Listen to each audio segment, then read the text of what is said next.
नमस्कार दोस्तों, आज हम जानेंगे राजस्थान की जो चित्र शैलियाँ हैं उनके बारे में विस्तार से। तो राजस्थान में मुख्य रूप से जो चित्र शैलियाँ हैं वो है 4 प्रकार की। पहली है मेवाड़, उसमें आपके उदयपुर शैली आती है, नाथद्वारा शैली आती है, चाउंड शैली आती है और देवगढ़। और जो दूसरी जो शैली है उसमें मारवाड़ जो स्कूल वो अपनी आती है, उसमें मुख्य रूप से ये आपके शैलियाँ आती है। जोधपुर शैली है, किशनगढ़ शैली है, बीकानेर शैली है, जैसलमेर शैली, जैसलमेर और अजमेर और नागौर। फिर उसके बाद आती है ढूंढाड़ स्कूल, तो उसमें मुख्य रूप से 4 शैलियाँ आती है। उनियारा शैली, अलवर शैली, आमेर और जयपुर। फिर उसके बाद है हाड़ौती स्कूल, उसमें मुख्य रूप से 2 शैलियाँ आती है, बूंदी और कोटा। तो इस प्रकार हमने अपने जो राजस्थान की जो चित्र शैलियाँ हैं उसको मुख्य रूप से 4 भागों में बांटते हुए उनका विस्तृत अध्ययन किया। और इसमें आपको ये पता भी होना चाहिए कि कौन सी, जैसे नाथद्वारा शैली है वो किस चित्र शैली की है, तो मेवाड़ स्कूल की है वो। ऐसे ही उनियारा है वो आपके ढूंढाड़ स्कूल की चित्र शैली है।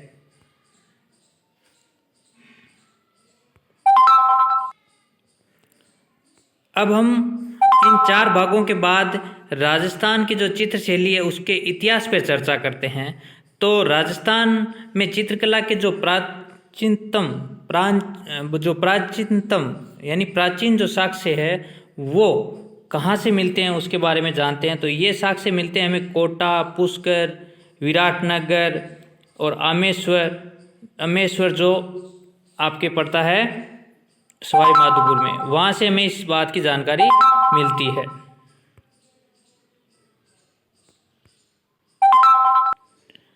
फिर देखें तो जो अपना कोटा है, कोटा के पास एक आलंदिया नदी, उसके पास भी मानव निर्मित जो शैलचित्र है वो भी मिले हैं। इसके बाद हम बात करें तो राजस्थानी चित्रकला का सबसे पहले वैज्ञानिक विभाजन है वो आनंद कुमार स्वामी ने किया था, और उनका एक ग्रंथ है राजपूत पेंटिंग्स जो उन्होंने 1916 में लिखा था। तो ये बहुत महत्वपूर्ण प्रश्न है, इसे काफ़ी बार ये परीक्षा में पूछा जा चुका है। इसके अलावा गढ़दड़ा जो क्षेत्र है वो बूंदी में है, जहाँ से प्राचीनतम शैलचित्र ब्रड राइटर ऑफ रॉक पेंटिंग के साक्ष्य भी मिले हैं। इसके अलावा अगर हम बात करें बूंदी में, तो बूंदी में राव उमेश सिंह द्वारा स्थापित चित्रशाला भित्ति चित्रों के लिए क्या है, प्रसिद्ध है। ठीक है। और राजस्थानी चित्रकला का जो प्रारंभिक केंद्र है वो मेवाड़ को माना जाता है। किसको माना जाता है? मेवाड़ को। और जो आपको पता है उसका जो चित्र शैली है वो बीकानेर की फेमस है। ये जो शैली है वो लाहौर से कौन लेके आए थे? महाराजा अनूप सिंह। और ये उस्ता शैली का जो संबंध है वो हमारे जैन धर्म से संबंधित है। अब लेते हैं कुछ महत्वपूर्ण प्रश्नों को, जिसमें पहला प्रश्न है किसका शासनकाल मेवाड़ शैली का स्वर्ण काल कहा जाता है? तो वो कहा जाता है महाराणा जगत सिंह के काल को। अगला प्रश्न हमारा है चितेरों री ओवरी तस्वीरों रा कारखाना, यानी तस्वीरों रा कारखानों, ये एक कला है, स्कूल है, उसका संस्थापक कौन था? तो इसके संस्थापक कौन थे? महाराणा जगत सिंह ही थे। फिर जो तीसरा प्रश्न हमारा है वो है कि आर्ष रामायण किस चित्र शैली का चित्र है? तो बताइए दोस्तों ये किस चित्र शैली का चित्र है? तो ये है अपने उदयपुर। कौन सी चित्र शैली है? उदयपुर चित्र शैली का। फिर अगला प्रश्न हमारा है मेवाड़ शैली के चित्रकार साहिबदीन द्वारा बनाए गए चित्र कौन से हैं? तो ये तीनों ही चित्र उनके माने जाते हैं। रागमाला है, रसिक प्रिया है, गीत गोविंद है। तो उपयुक्त सभी इसमें आंसर होगा।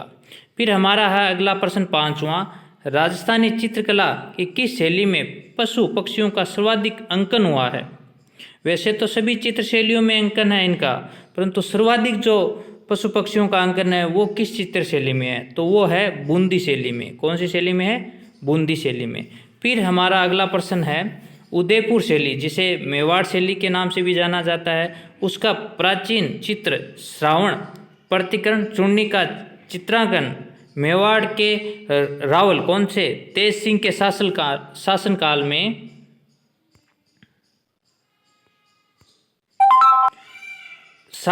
में किसने किया था? तो ये जो है पहला जो चित्र है वो किसने चित्रित किया था? तो ये कौन थे? कमल चंद्र। सी ऑप्शन अपना सही होगा। फिर अगला प्रश्न है, बिछवाई चित्रांकन किस चित्र शैली की विशेषता है? तो ये आपको पता है किस शैली की है? नाथ द्वारा शैली की है। अगला प्रश्न हमारा है, मेवाड़ में किसके शासनकाल में स्वतंत्र नाथ द्वारा शैली का उद्भव हुआ था? तो ये किसके काल में हुआ था? राज सिंह के काल में। फिर है, नाथ द्वारा चित्र शैली किस शैली का, यानी नाथ द्वारा चित्र शैली है उसका प्रधान विषय क्या है? तो आपको पता है नाथ द्वारा में जो राज सिंह है उन्होंने भगवान कृष्ण से संबंधित एक मंदिर बनाया था। तो ये शैली किससे संबंधित है? कृष्ण लीला से संबंधित है। सी ऑप्शन अपना सही होगा। फिर अगला प्रश्न है, महाराणा अमर सिंह के शासनकाल में नसरुद्दीन द्वारा चित्रित रागमाला किस चित्र शैली का उप शैली का प्रमुख ग्रंथ है? तो यह है चाउंड शैली का। ठीक है।